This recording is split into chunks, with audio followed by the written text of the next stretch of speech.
الحمد لله الذي لا أول له ولا آخر له. الحمد لله الذي لا شريك له لا شريك له في الذات والصفات، والصلاة والسلام على من أرسل بالبراهين والبينات، وعلى آله وأصحابه وأهل بيته الطيبين الطاهرات. أما بعد فأعوذ بالله من الشيطان الرجيم. بسم الله الرحمن الرحيم.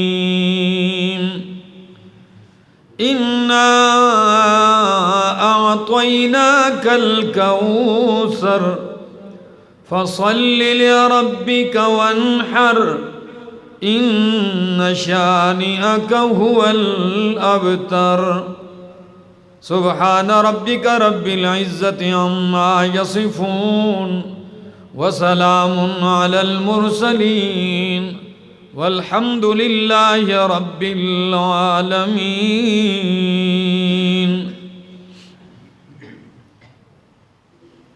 انتہائی قابل عزت، قابل احترام ذی قدر بزرگوں، بھائیوں، عزیزوں، نوجوان ساتھیوں، السلام علیکم. اللہ کی بارگاہ میں التجا ہے کہ اللہ مجھے حق کہہ سکنے، سمجھا سکنے کی توفیق نصیب فرمائے، اور بعد ازاں مجھے اور آپ سب کو عمل کی بھی توفیق نصیب فرمائے. میں نے آپ لوگوں کے سامنے قرآن کریم کی ایک مختصر ترین سورت تلاوت کی ہے، جس سورت کا نام ہے سورۃ الکوثر. الفاظ کے لحاظ سے تو بہت مختصر ہے، 3 آیتیں ہیں، لیکن معانی اور مفہوم کے لحاظ سے، اپنی تفسیر کے لحاظ سے بہت وسیع صورت ہے. اس کی وسعت اور جامعیت کا اندازہ آپ کو اس مختصر سے وقفے میں ہو جائے گا کہ یہ کتنی وسیع صورت ہے معانی اور مفہوم کے لحاظ سے. یہ وہی صورت ہے، مکی صورت ہے، اور جب مکہ میں قرآن مقدس اترنا شروع ہوا تو لوگوں نے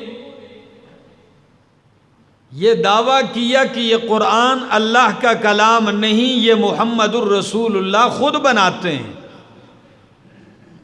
رات کو سوچتے ہیں، صبح کچھ آ کے کہہ دیتے ہیں.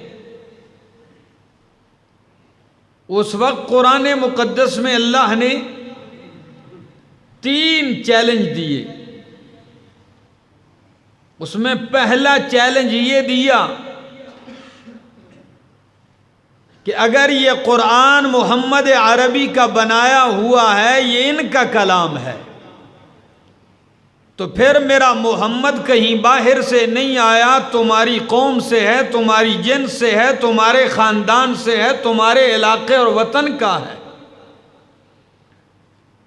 40 سال تم میں گزارے ہیں، شاعر بھی نہیں رہا کہ کچھ قصیدے کہے ہوں، اور نہ ہی کسی مکتب اور مدرسے میں پڑھا ہے تمہاری موجودگی میں، تو پھر اگر میرا محمد بنا سکتا ہے تو تم سارا عرب مل کے کیوں نہیں بنا سکتے ہو؟ اگر یہ بشر کا کلام ہے تو تم ہی بنا لو۔ تمہارے اندر بڑے بڑے شاعر موجود ہیں، بڑے بڑے فصیح اور بلیغ موجود ہیں۔ لبید جیسا شاعر ہے کہ جس کے بارے میں عرب لوگ مشہور جملہ ہے عربیوں کا کہ لبید اتنا قیمتی شاعر ہے کہ جب یہ بولے تو اس کے الفاظ کو ضائع ہونے نہ دو، بلکہ اگر لکھنے کے لیے تمہارے پاس قلم نہیں تو خنجر سے لکھو، سیاہی نہیں ہے تو اپنی گردن کی رگ مار کے خون نکالو اور اس سے لکھو، لیکن اس کے الفاظ ضائع نہ جائیں۔ ایسا فصیح شاعر موجود ہے، آئے نا میدان میں۔ صہبان بن وائل جیسا شاعر موجود ہے جس نے بالغ ہونے کے بعد زندگی بھر مکرر جملہ نہیں بولا، جو جملہ ایک دفعہ بول دیا پوری زندگی میں دوبارہ نہیں بولا، نئے نئے الفاظ۔ تمہارے پاس تو ایسے لوگ ہیں، ایک دو نہیں، سارے مل کے بنا لو۔ لیکن کیا کہا؟ قُلْ لَئِنِ اجْتَمَعَتِ الْإِنسُ وَالْجِنُّ عَلَىٰ أَن يَأْتُوا بِمِثْلِ هَٰذَا الْقُرْآنِ لَا يَأْتُونَ بِمِثْلِهِ وَلَوْ كَانَ بَعْضُهُمْ لِبَعْضٍ ظَهِيرًا۔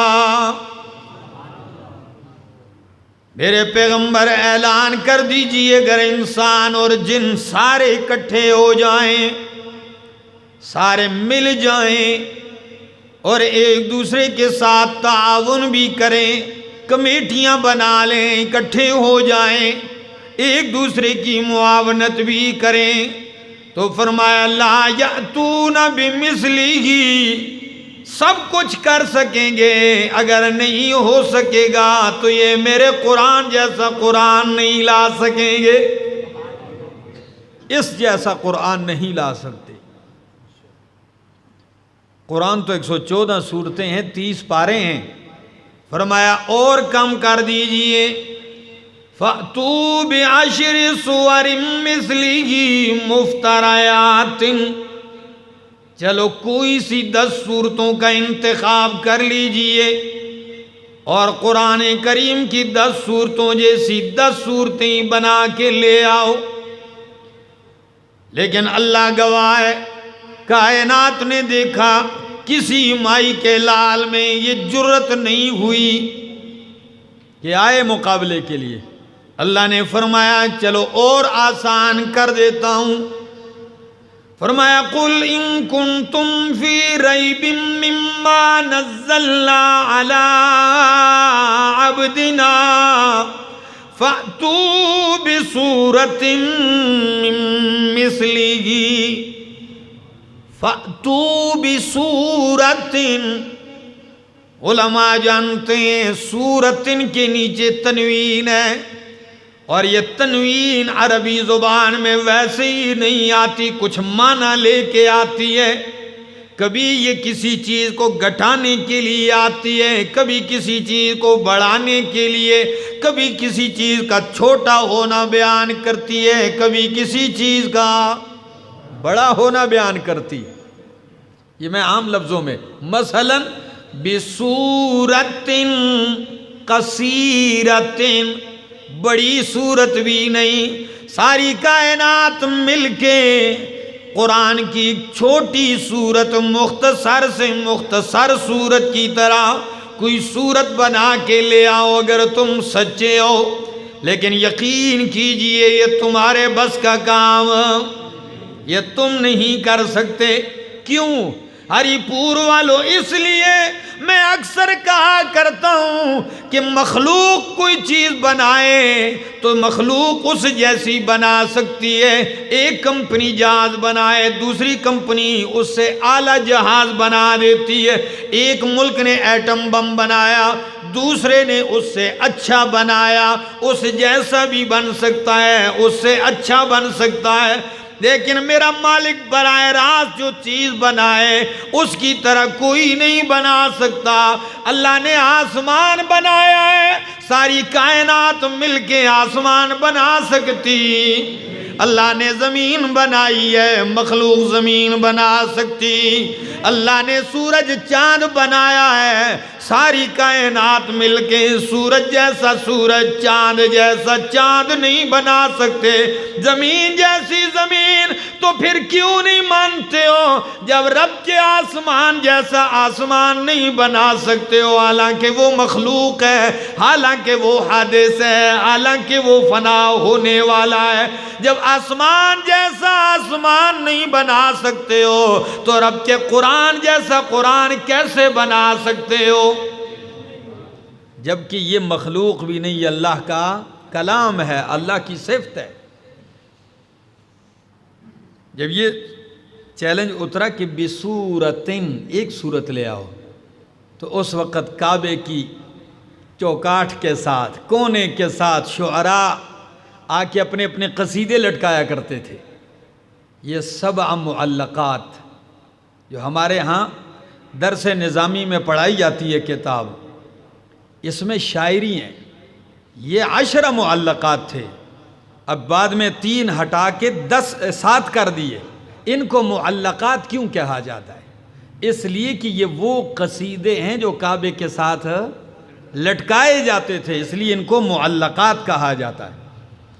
تو نبی کریم نے فرمایا جاؤ، قصیدے لٹکانے والے لٹکاتے ہیں، دوسرا بڑا آ کے اس کو اتار دیتا ہے، اس کے مقابلے میں اس سے بہتر لگا دیتا ہے۔ جواب، جاؤ قرآن کی یہ 3 آیتیں لٹکا دو، ہے کسی میں جرت تو آئے۔ کون سی سورت؟ اِنَّا أَعْطَيْنَاكَ الْكَوْثَرَ فَصَلِّ لِرَبِّكَ وَانْحَرْ إِنَّ شَانِئَكَ هُوَ الْأَبْتَرُ۔ یہ 3 لائنیں، یہ 3 سطریں لکھی ہوئی ہیں، وزن بھی ایک۔ اِنَّا أَعْطَيْنَاكَ الْكَوْثَرَ فَصَلِّ لِرَبِّكَ وَانْحَرْ إِنَّ شَانِئَكَ هُوَ الْأَبْتَرُ۔ 3 آیتیں ہیں، شعراء آتے ہیں، دیکھتے ہیں، ترچھی نگاہیں ڈال کے خاموش ہو کے چلے جاتے ہیں، کوئی جرت نہیں کرتا۔ آخر میں لبید آیا ایک دن، شعراء کا بابا لبید آیا، جس کے بارے میں مشہور تھا کہ اس کی بات خنجر سے لکھو، خون جان سے لکھو، مگر ضائع نہ جائے۔ وہ آیا، کھڑا ہو گیا اپنے ساتھیوں کے ساتھ، نظر ڈالتا ہے صفحے پر، اِنَّا أَعْطَيْنَاكَ الْكَوْثَرَ فَصَلِّ لِرَبِّكَ وَانْحَرْ إِنَّ شَانِئَكَ هُوَ الْأَبْتَرُ۔ بار بار نظر ڈالتا ہے، آخر میں کہتا ہے ایتونی بقرطاس، جلدی کاغذ لے آؤ۔ لوگ خوش ہوئے، آج بابا جواب دے گا قرآن کا۔ گئے، قلم کاغذ لایا گیا، پیش کیا، لکھیے لبید کہتا ہے اِنَّا أَعْطَيْنَاكَ الْكَوْثَرَ فَصَلِّ لِرَبِّكَ وَانْحَرْ إِنَّ شَانِئَكَ هُوَ الْأَبْتَرُ وَاللَّهِ مَا هَذَا كَلَامُ الْبَشَرِ واللہ ما ھذا کلام البشر۔ اللہ کی قسم ہے، کسی بشر انسان کا کلام ہوتا میں لکھ بھی دیتا، لیکن جب میں نظر ڈالتا ہوں اس کے معنی پر، اس کے مفہوم پر، اس کی تفصیل میں، تو لگتا ہے بشر ایسا کلام کہنے پہ قادر نہیں ہو سکتا۔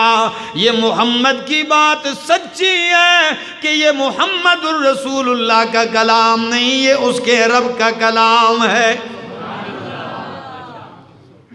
اللہ، یہی ہے وہ صورت، کتنی جامع اور کتنے کمالات سے بھرپور ہے۔ ہمارے ہاں ہم نے جن اساتذہ سے پڑھا ہے، اور جو مولانا حسین علی الوانی رحمہ اللہ، شیخ القرآن مولانا غلام اللہ خان رحمہ اللہ، شیخ القرآن مولانا امام محمد طاہر پنجپیری رحمہ اللہ، یہ جو علماء کرام کا ایک سلسلہ ہے، ان کے ہاں اس بات پہ زور دیا جاتا ہے، بہت بڑی اہمیت ہے ان کے ہاں، کہ اللہ کا کلام مربوط ہے، یہ بے ربطہ کلام نہیں۔ دیگر کئی مفسرین کہتے ہیں کہ قرآن کریم میں ربط ہونا ضروری نہیں ہے، یہ بغیر ربط کے بھی اچھا ہے، لیکن وہ فرماتے ہیں کہ عام دنیا میں ذی عقل انسان کا کلام بے ربطہ نہیں ہو سکتا، تو رب کریم کا کلام کیسے بے ربطہ ہوگا؟ پھر ان کے ہاں اس پہ توجہ دی جاتی ہے کہ سورت کا سورت کے ساتھ کیا ربط ہے، آیت کا آیت کے ساتھ کیا ربط ہے، رکوع کا رکوع کے ساتھ کیا ربط ہے۔ اور اس سلسلے میں شیخ القرآن مولانا محمد طاہر پنجپیری رحمہ اللہ نے کتاب لکھی ہے، جلد تو ایک ہے، جس کا نام ہے سمت الدرر فی ربط الآیات والسور، آیتوں اور صورتوں کا ربط۔ لیکن یقین کیجئے اگر کوئی عالم اسے کھولے اور لکھنا شروع کر دے تو 50 جلدوں میں آئے گی۔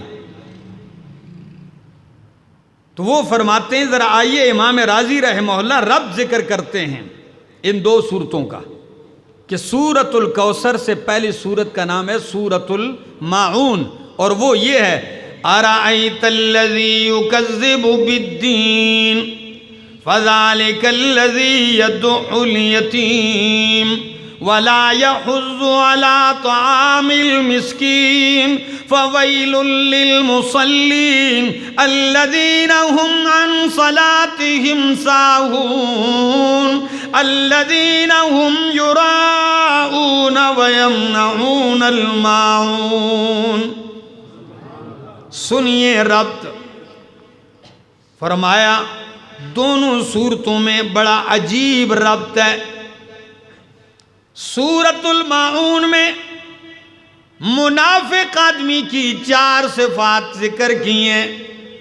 کتنی صفات؟ منافق بندے کی 4 صفات ہیں۔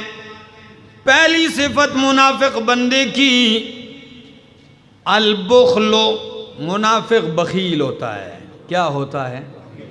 دوسری صفت منافق کی یہ ہے ترک الصلاۃ، نماز نہیں پڑھتا۔ تیسری صفت منافق کی ذکر کی گئی ہے کہ زکوٰۃ نہیں دیتا۔ کیا؟ اور چوتھی صفت یہ ذکر کی ہے کہ اگر کرتا بھی ہے کوئی نیکی کا کام تو اللہ کے لیے نہیں، دکھلاوے کے لیے، ریاکاری۔ کتنی صفتیں؟ پہلی صفت یہ ذکر کی ہے کہ منافق کی پہلی صفت یہ ہے بخیل، اور دوسری صفت نماز نہیں پڑھتا، اور تیسری صفت دکھلاوے کے لیے پڑھتا ہے، چوتھی صفت یہ ہے زکوٰۃ نہیں دیتا، اللہ کے لیے مالی حق نہیں دیتا۔ یہ 4 صفات ہیں۔ اور کون کون سی آیت میں؟ فرمایا اَرَأَيْتَ الَّذِي يُكَذِّبُ بِالدِّينِ فَذَلِكَ الَّذِي يَدُعُّ الْيَتِيمَ وَلَا يَحُضُّ عَلَىٰ طَعَامِ الْمِسْكِينِ، یتیم کو دکے دیتا ہے، مسکین کو کھانا نہیں کھلاتا، اس لیے کہ بخیل ہوتا ہے۔ تو سورۃ الماعون میں منافق کی صفت بخل کا ذکر کیا گیا، یہاں اس کے مقابلے میں بخل نہیں، خیر کثیر کا ذکر کیا گیا ہے۔ سورۃ الکوثر میں اِنَّا أَعْطَيْنَاكَ الْكَوْثَرَ، کہ اللہ نے آپ کو بہت سارا خیر کثیر دیا ہے، زیادہ دینے کا ذکر۔ اور سورۃ الماعون میں منافق کی صفت یہ ذکر کی گئی، نماز نہیں پڑھتا۔ کیا؟ نماز نہیں پڑھتا۔ تو اس صورت میں فرمایا فَصَلِّ، آپ نماز نہ چھوڑیں بلکہ آپ نماز پہ ہمیشگی قائم کریں۔ اور پہلی صورت میں منافق کی صفت ذکر کی گئی، الذین هم یراؤون، کہ پڑھتا نہیں، اگر پڑھتا ہے تو یراؤون، دکھلاوے کے لیے پڑھتا ہے۔ اور اس صورت میں فرمایا فَصَلِّ لِرَبِّكَ، نماز پڑھ دکھلاوے کے لیے نہیں، لِرَبِّكَ کس کے لیے؟ اپنے رب کے لیے۔ 3 صفتیں۔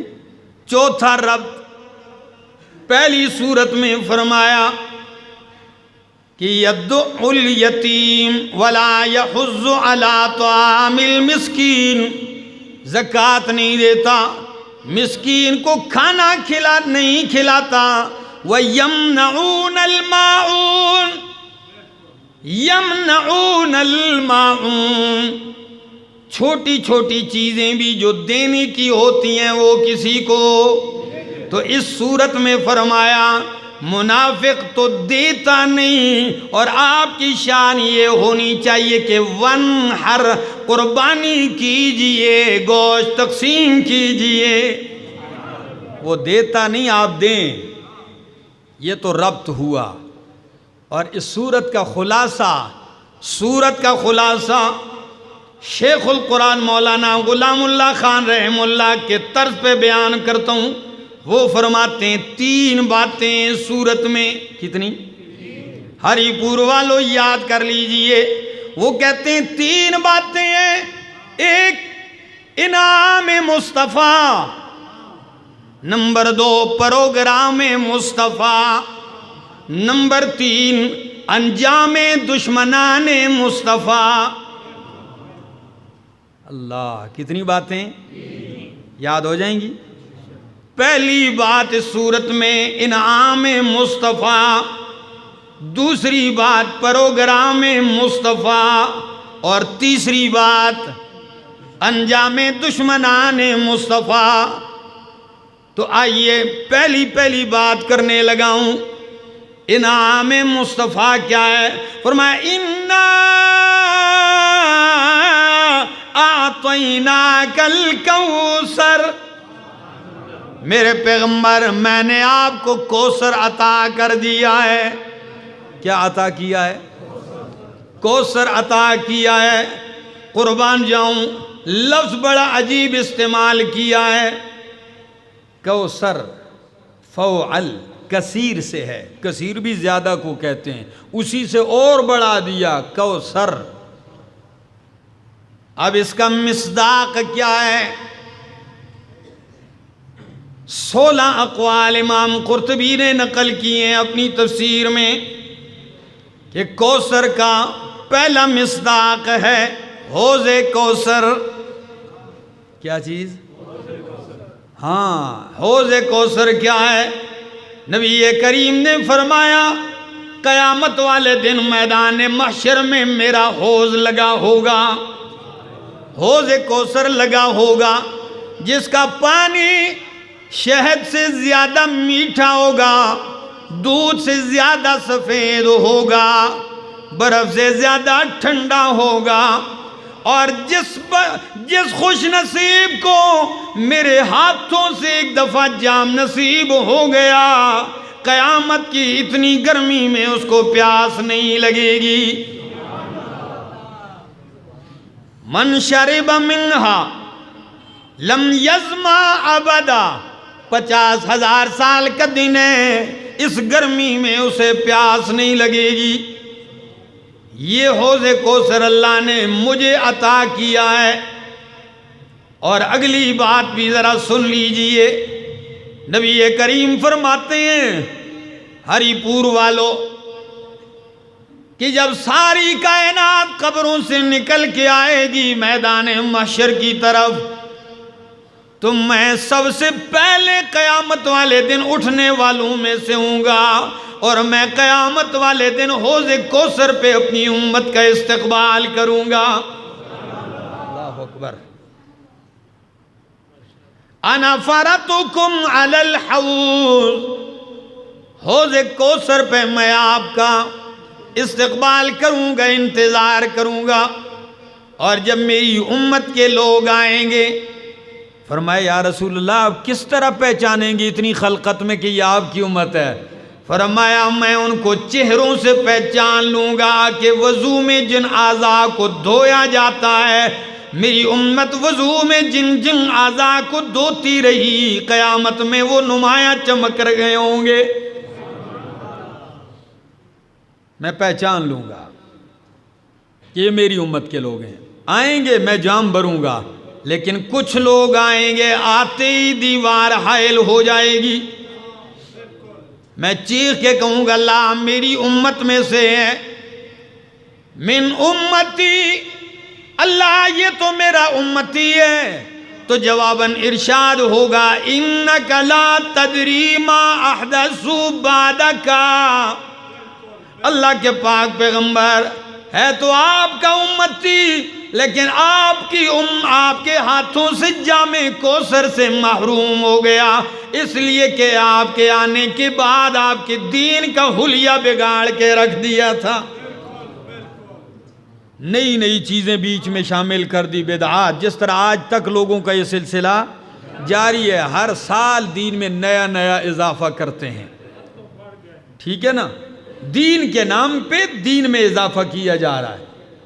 تو اللہ کے پاک پیغمبر اس وقت بھی جلال میں آ کے کہیں گے سحقن سحقن سحقن لمن غیر دینی، لعنت و جنت سے دوری ہو، رحمت سے دوری ہو ان کے لیے جنہوں نے میرا دین بدل دیا۔ تو انا اعطیناک الکوثر، میں نے آپ کو کیا دے دیا؟ بولو، کوثر دے دیا۔ پتہ ہے یہ جملے کب کہے ہیں؟ یہ اس وقت کہے ہیں جب نبی کریم کا لخت جگر عبداللہ فوت ہو گیا تھا، نبی علیہ السلام کا بیٹا فوت ہو گیا تھا، تو کافروں کے بڑے بڑے سرداروں نے کہا، آپس میں میٹنگ کی، بس بس پریشان ہونے کی ضرورت نہیں، ابھی ان کا مشن ختم ہو جائے گا، اس لیے کہ ان کی اولاد نہیں ہے، نرینہ اولاد نہیں ہے، ان محمدن بوتیرا، آپ کی نسل ختم ہو گئی، کٹ گئی، آپ کی اولاد نہیں ہے، مشن رک جائے گا۔ تو اللہ نے جواباً تسلی دی۔ میں کہتا ہوں نبی کریم اس جملے سے کتنے پریشان ہوئے ہوں گے جی؟ دنیا کا رواج ہے آج کل بھی، جس کی اولاد نہ ہو نا کہتے ہیں ہے ہی بدبخت ہے، لوگ کہتے ہیں اس کو بیٹے، نہ اس کا فیصلہ کوئی نہیں کر سکتا۔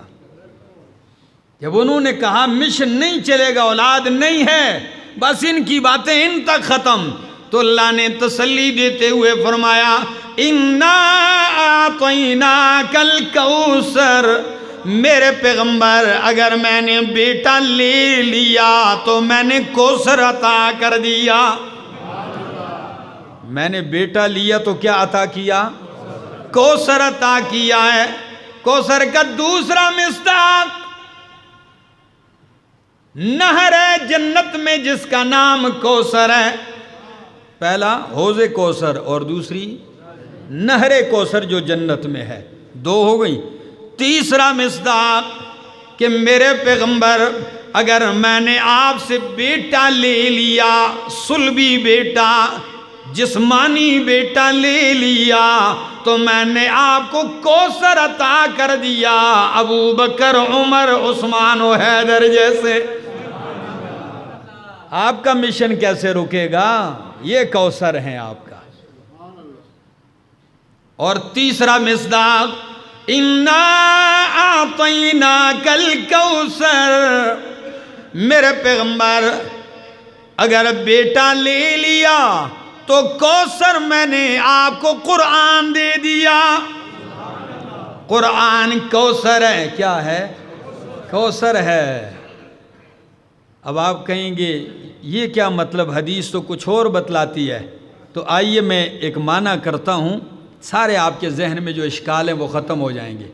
کہ کوثر سے مراد ایک بات نہیں، کوثر سے مراد سند المفسرین، حبر الامت، ترجمان القرآن عبداللہ ابن عباس رضی اللہ تعالیٰ عنہ فرماتے ہیں کہ کوثر سے مراد خیر کثیر ہے۔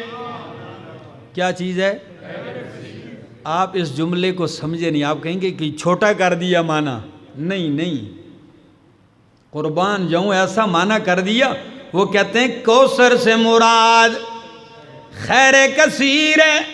تو کسی نے سوال کیا کہ جی استاد محترم، آپ کہتے ہیں کوثر سے مراد خیر کثیر ہے، جبکہ نبی کریم نے فرمایا کہ اللہ نے مجھے حوض کوثر دیا ہے، نہر جنت کی وہ کوثر وہ دیا ہے۔ عبداللہ ابن عباس کہنے لگے کہ او میرا شاگرد، وہ حوض کوثر اور نہر کوثر وہ بھی خیر کثیر کا ایک حصہ ہے۔ صرف یہی مراد نہیں، یہاں کوثر اور حوض کوثر جو ہے یہ خیر کثیر کا ایک کیا ہے؟ ایک حصہ ہے۔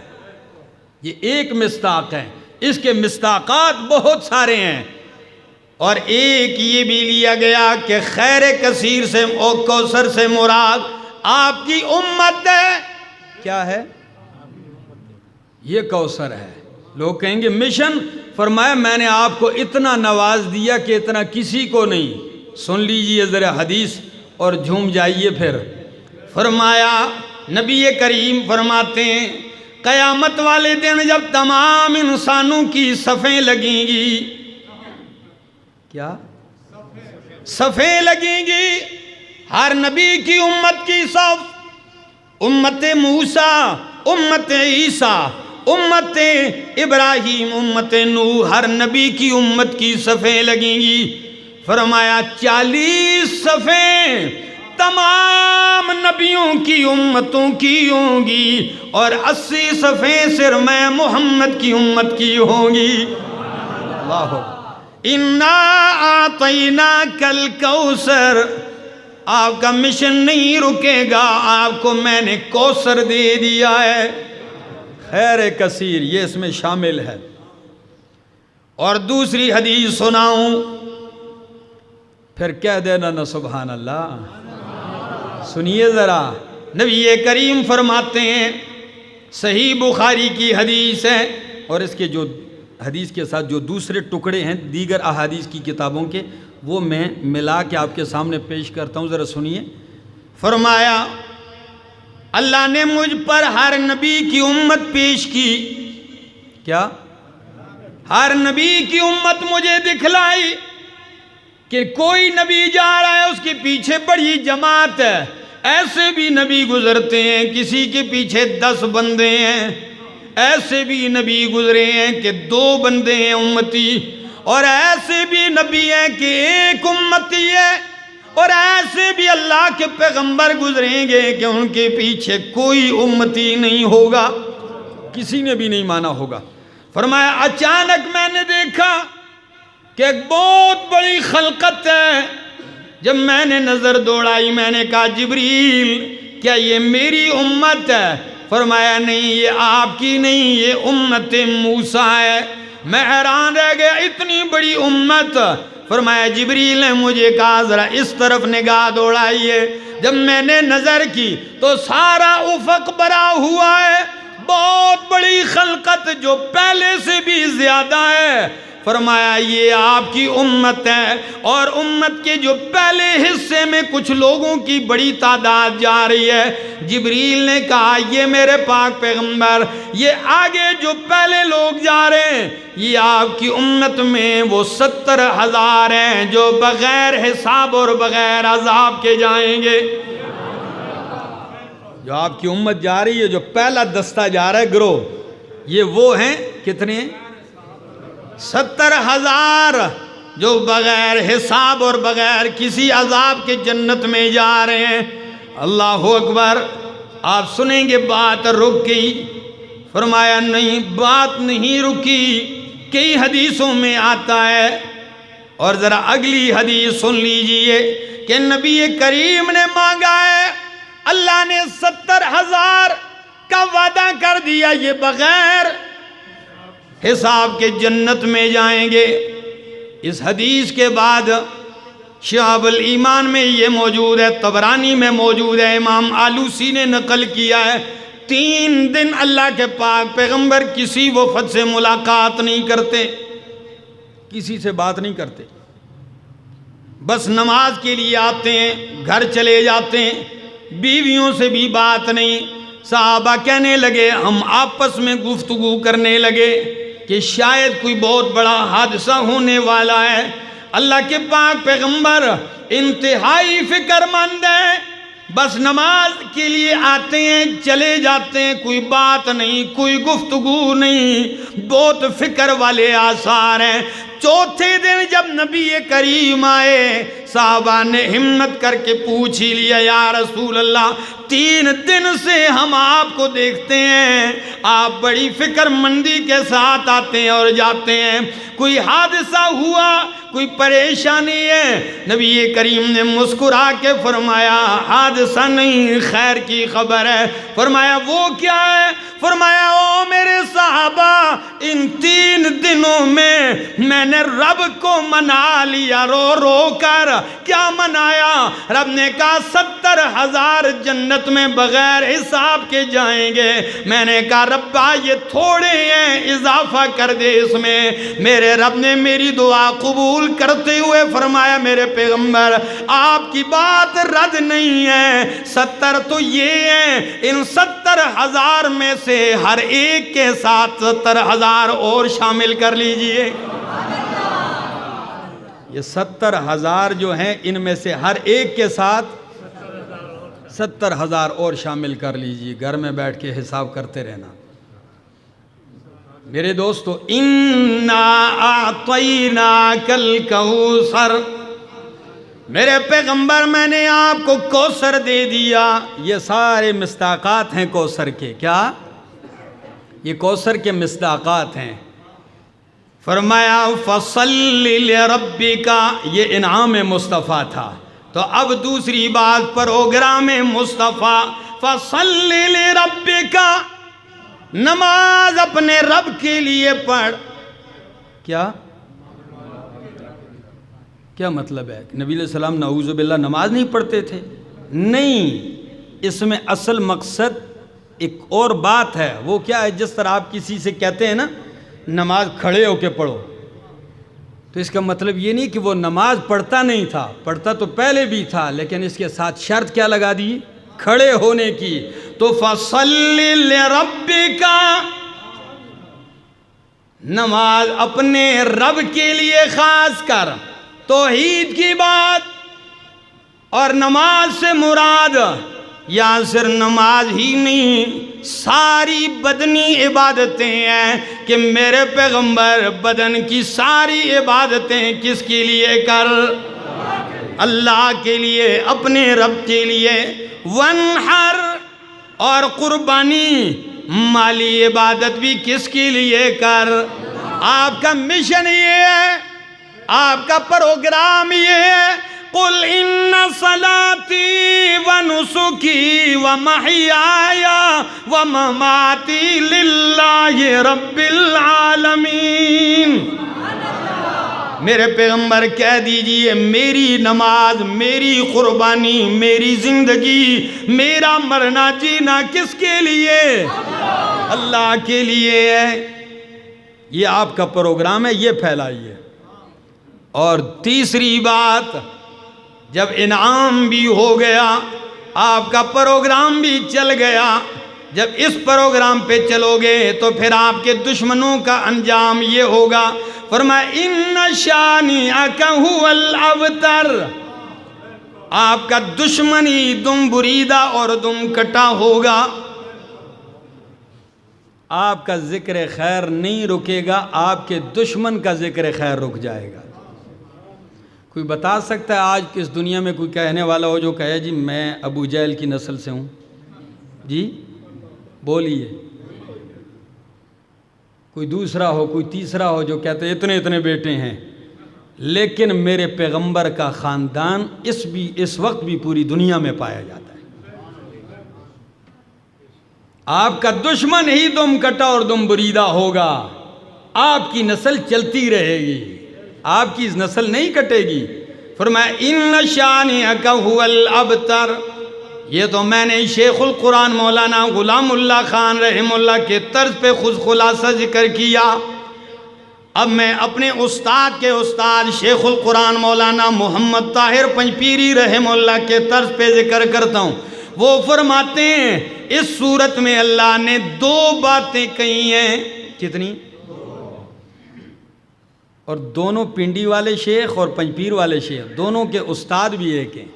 دونوں نے اس ملک میں کام کیا ہے. لیکن قربان جاؤں، ایک کہتے ہیں 3 باتیں خلاصہ اور دوسرے کا انداز 2 باتیں ہیں. وہ کیا ہیں؟ وہ فرماتے ہیں، اور 2 نہیں بلکہ 4 کہہ دو آسانی کے لیے. وہ فرماتے ہیں سورت کا خلاصہ یہ ہے، اللہ فرماتے ہیں میرے پیغمبر 2 کام آپ میرے لیے کریں، 2 کام میں آپ کے لیے کر دوں گا. عجیب خلاصہ ہے. 2 کام آپ میرے لیے کر دیں اور 2 کام میں آپ کے لیے کر دوں گا. کیا؟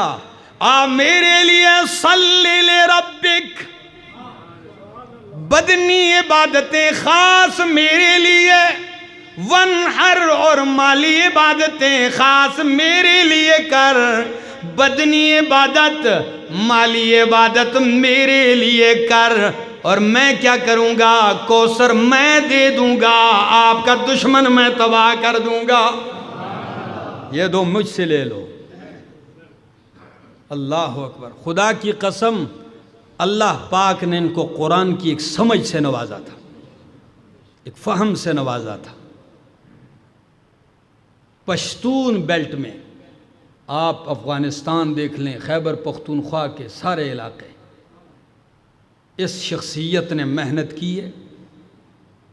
اور علماء ہی نہیں، لاکھوں کی تعداد میں علماء کو بھی پڑھایا. لیکن انداز سمجھانے کا ایسا تھا کہ اگر رکشہ کا ڈرائیور بھی تھا، تانگے والا بھی تھا، گاڑی کا ڈرائیور بھی تھا، پکوڑے تلنے والا بھی تھا، تو اس کو اتنا قابل بنا دیا قرآن سمجھا کے کہ وہ دن کو مزدوری کرتا اور رات کو رب کا قرآن بیان کرتا تھا.